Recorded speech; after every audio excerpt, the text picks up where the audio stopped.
Hello dear students, how are you all? I hope you are doing good. तो friends, आज बात करेंगे अपने लेक्चर नंबर 4 के बारे में, जिसका टॉपिक मैंने क्या रखा है, आर्टिकल्स। देखिए, इससे पहले की 3 लेक्चर्स में मैंने आपको लेटर और अल्फ़ाबेट के बारे में बताया। उसके बाद मैंने आपको vowels, semi vowels and consonants के बारे में बताया। फिर अभी रिसेंट यानी तीसरे हमारे लेक्चर में मैंने आपको लेटर्स, वर्ड्स और सेंटेंस के बारे में बताया। ठीक है, तो आई होप कि आपने वो सभी वीडियोस देख लिए होंगे। उसके बाद आपने इस वीडियो को ओपन किया होगा, और अगर आपने नहीं देखा तो आप जाके पहले उन वीडियोस को देख लें। तो आइए अपना आज का टॉपिक स्टार्ट करते हैं। देखिए, जो मैंने आपको सेंटेंस पढ़ाया था उसमें क्या है कि मैंने पढ़ाना तो आपको सेंटेंस चाहिए था कि सेंटेंस के कितने प्रकार होते हैं, वो कैसे बनाए जाते हैं, उनकी पहचान क्या होती है। बट मैंने ये सोचा कि सेंटेंस को बनाने से पहले ये आपको बता दिया जाए कि किस सेंटेंस में हम कहाँ पे आर्टिकल्स का यूज करते हैं। तो आइए स्टार्ट करते हैं। आर्टिकल्स हमारे कितने प्रकार के होते हैं? 2 प्रकार के होते हैं। कितने? 2 प्रकार के। कौन कौन से?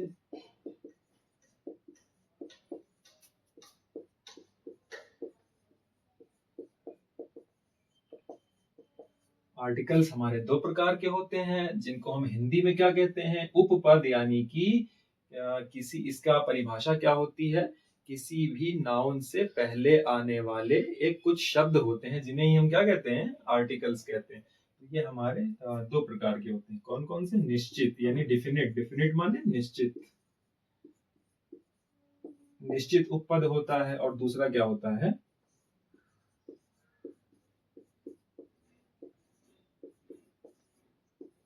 इनडेफिनिट यानी कि अनिश्चित उपपद।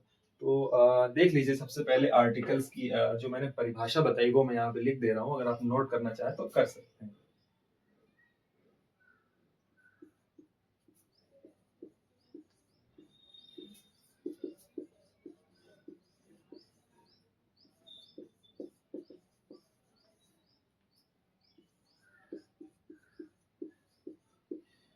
Word which comes before a noun. ऐसा वर्ड या ऐसा शब्द जो है जो कि नाउन से पहले आता है। तो यहाँ पे आपको एक चीज क्या पता चली कि जो हम जो आर्टिकल का जो यूज करेंगे वो हमेशा नाउन से पहले करेंगे। ठीक है, आर्टिकल का यूज हमारा हमेशा नाउन से पहले होगा। आइए बात कर लेते हैं कि डिफिनिट और इनडिफिनिट आर्टिकल क्या होते हैं। ये डिफिनिट माने होता है निश्चित। इसमें हमारा कौन सा आर्टिकल आता है? द आता है। क्या आता है? द आता है। ठीक है। और इनडिफिनिट में हमारे 2 आर्टिकल आते हैं, ए और एन। ठीक है, ए और एन। तो आज जो हमें बेसिकली ये आर्टिकल का जो है, ये पार्ट 1 में बना रहा हूँ। इसके बाद पार्ट 2 बनाऊंगा। पार्ट 1 में आज हम इंडिफिनिट आर्टिकल यानी अनिश्चित उपपद के बारे में बात करेंगे, जिसमें ए और एन का यूज करना मैं आपको बताऊंगा। और इसको मैं पार्ट 2 में बताऊंगा, जो कि हमारा डिफिनिट यानी निश्चित उपपद है, जिसमें क्या आता है? द आता है। ये हम बात करेंगे अगले वीडियो में। यूज ऑफ ए या एन, कि ए और एन का यूज हम कहाँ पे करते हैं और कैसे करते हैं।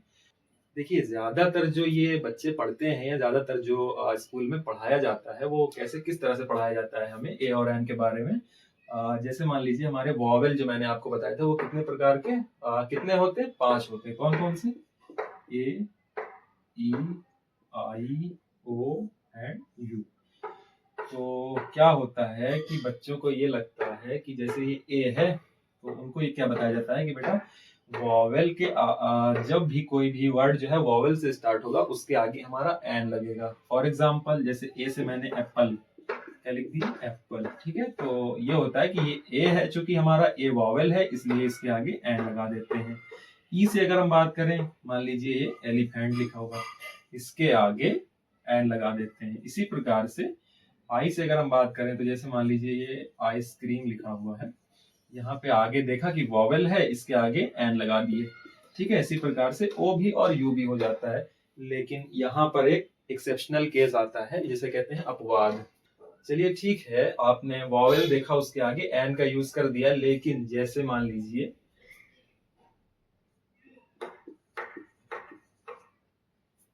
अब ये लिखा हुआ है HOUR, तो इस हिसाब से यहाँ पे H है, तो H क्या है हमारा? H तो कॉन्सोनेंट है ना भाई, H वॉवेल तो है नहीं। तो इस हिसाब से यहाँ पर हमारा A लगना चाहिए था, है ना। अभी आप मैंने आपको क्या बताया कि चूंकि ये सब वॉवेल है, वॉवेल के आगे एन लगा दिया जाता है। इस हिसाब से यहाँ पर हमारा क्या लगना चाहिए था, ए लगना चाहिए था, क्योंकि एच हमारा वॉवेल है, कॉन्सोनेंट नहीं है। लेकिन यहाँ पर हम ए का यूज नहीं करेंगे, हम किसका यूज करेंगे, एन का यूज करेंगे। अब आप सोच रहे होंगे कि अभी तो सर बताए कि ए ई आई ओ यू यानी वॉवेल्स के आगे हम एन का यूज करते हैं। अब एच तो वॉवेल है नहीं, तो यहाँ पे एन कैसे आ गया। तो आइए इसी के बारे में आज हम बात करेंगे कि इसका जो सही तरीका होता है ए और एन को यूज करने का, वो क्या होता है। देखिए ये मैंने क्या लिख दिए, हिंदी के स्वर लिख दिए। कितने स्वर होते हैं हमारे, 11 होते हैं, ठीक है। बाकी जो अन आहा होता है वो स्वर नहीं होता, उसको अनुस्वार में गिना जाता है। तो ये मैंने क्यों लिखा है, देखिए जैसे मान लीजिए अभी मैंने क्या बताया था कि हमारे जो वॉवेल होते हैं ए ई आई ओ यू, ठीक है। तो जैसे यहाँ पर एप्पल लिखा हुआ था, ठीक, इसके आगे मैंने क्या बताया था, एन लगेगा। बिल्कुल ठीक है, एन लगेगा। लेकिन इसकी वजह क्या है, ये नहीं है कि यहाँ पर इंग्लिश वाला ए आया है, इंग्लिश वाला वॉवेल आया है तब यहाँ पर एन लगेगा, ऐसी बात नहीं। बल्कि जो है, अब इसको अगर हम हिंदी में लिखेंगे तो कैसे लिखेंगे, एप्पल, इस तरह से लिखेंगे ना। तो आप ये देखिए कि यहाँ पर जब हम इसका हिंदी उच्चारण कर रहे हैं, पर क्या देख रहे हैं कि ये हमें ए की ध्वनि दे रहा है। तो ए हमारा क्या है, स्वर है, हिंदी का स्वर है। तो इस प्रकार से हम कह सकते हैं कि जब भी किसी वर्ड का उच्चारण करने में स्वर आगे आता हो या उसका स्वर की ध्वनि देता हो, तो पहले हम क्या लगाएंगे, एन लगाएंगे। इसी प्रकार से आप दूसरा एग्जांपल देख लीजिए, जैसे ये हो गया एलिफेंट। अब अगर इसको हमने लिखना है तो कैसे लिखेंगे, एलिफेंट, ठीक। तो यहाँ पर भी हमारा क्या आ रहा है, ए आ रहा है। तो ए हमारा क्या है, चूंकि स्वर है, हिंदी का स्वर है, इसलिए ये हमें स्वर की ध्वनि दे रहा है, इसलिए हम यहाँ पर क्या लगाएंगे, एन लगाएंगे। अब जैसे जैसे ऑरेंज हो गया, ओ से ऑरेंज हो गया। अगर हमें इसको हिंदी में लिखे, ठीक, तो अ आ गया। तो अ क्या है, हमारा हिंदी का स्वर है, इसलिए ये हमें स्वर की ध्वनि दे रहा है, इसलिए यहाँ पे आगे क्या लग गया, एन लग गया। अब जो है, जो अभी मैंने आपको एक एग्जांपल बताया था, ये उसकी बात कर लेते हैं। जैसे मैंने आपको क्या बताया था कि एच ओ यू आर, यहाँ पर उस हिसाब से क्या लगना चाहिए था, जो पहले रूल मैंने बताया उस हिसाब से ए लगना चाहिए था। बट मैंने क्या बताया कि यहाँ पर भी आपका एन लगेगा। सही तरीका क्या है, यहाँ पर भी आपका एन लगेगा। क्यों लगेगा, क्योंकि ये जो एच ओ यू आर लिखा है, इसको हम हावर नहीं कहते, इसको क्या पढ़ते हैं, इसको आवर कहते हैं। जिस प्रकार से नॉलेज में के साइलेंट रहता है, उसी प्रकार से हावर में एच साइलेंट रहता है। तो इसको हम हिंदी में कैसे लिखेंगे, आवर लिखेंगे, ठीक है। क्या लिखेंगे, आवर लिखेंगे। तो ये जो हमारा है, तो हिंदी में किसका साउंड दे रहा है, बड़ा आ। अब बड़ा आ क्या है, हमारा स्वर है। अब जब ये स्वर की ध्वनि दे रहा है, तो इसका मतलब इसके आगे भी क्या लग जाएगा, क्या लग जाएगा, इसके आगे हमारा एन लग जाएगा। इसी प्रकार से आप एक एग्जांपल और देख लीजिए। जैसे अब ये क्या लिखा हुआ है, H O N E S T. इस प्रकार से हमें इसको क्या पढ़ेंगे, हॉनेस्ट नहीं पढ़ेंगे, इसको क्या पढ़ेंगे, ऑनेस्ट। इसमें भी हमारा एच जो है वो साइलेंट रहेगा। अगर हमें इसको लिखना है तो इसको क्या लिखेंगे, ऑनेस्ट, कुछ इस प्रकार से लिखा जाएगा, ऑनेस्ट। तो ऑनेस्ट में ये अ आ गया। अब अ हमारा क्या है, स्वर है, तो इसलिए यहाँ पर हमारा क्या लग जाएगा, एन लग जाएगा। तो आपको एन का यूज करना तो समझ में आ गया होगा कि जब भी हम किसी वर्ड को इंग्लिश में लिखते हैं, उसके बाद उसका उच्चारण हिंदी में करते हैं, तो यदि पहले स्वर की ध्वनि आती है, तब हम वहां पर एन का यूज करते हैं। आइए ए की बात कर लेते हैं। तो अब जब आपको एन समझ में आ गया, तो ए भी समझ में आ ही जाएगा। जस्ट उसका अपोजिट होता है। जैसे मैंने क्या बताया कि यदि हम कोई वर्ड लिखते हैं इंग्लिश में, उसका उच्चारण हिंदी में करने पर पहले स्वर की ध्वनि देता है तो एन लगाते हैं। यहीं पे अगर ए की बात करें, तो कोई वर्ड लिखेंगे हम, अगर वो पहले व्यंजन की ध्वनि देगा तो हम ए लगाएंगे। जैसे मान लीजिए ये क्या लिखा हुआ है, जैसे मैंने लिख दिया CAT, कैट। तो हम क्या इसको हिंदी में कैसे लिखेंगे, कैट। तो ये का हमारा क्या है, व्यंजन है, ना कि स्वर। का हमारा क्या है, व्यंजन है, इसलिए हम यहाँ पर क्या लगाएंगे, ए का यूज करेंगे। इसी प्रकार से जैसे RAT, रैट, ठीक है। तो रैट हम कैसे लिखेंगे, रैट, यानी रा। रा हमारा क्या है, व्यंजन है। अब जब व्यंजन आ रहा है पहले उच्चारण करने पे, तो यहाँ क्या लग जाएगा, ए लग जाएगा। ये क्या लिखा हुआ है, यूनिट लिखा हुआ है।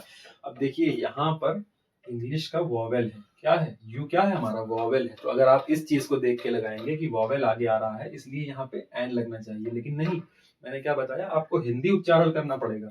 आप जब हिंदी उच्चारण करेंगे तो इसको क्या लिखेंगे, यूनिट। तो यहाँ पे हिंदी उच्चारण करने पे आपने क्या पाया कि यहाँ पे या आ रहा है, या हमारा क्या है, व्यंजन है, ना कि स्वर, ठीक है। तो यहाँ पर या आने की वजह से हम ए का यूज करेंगे, ठीक है।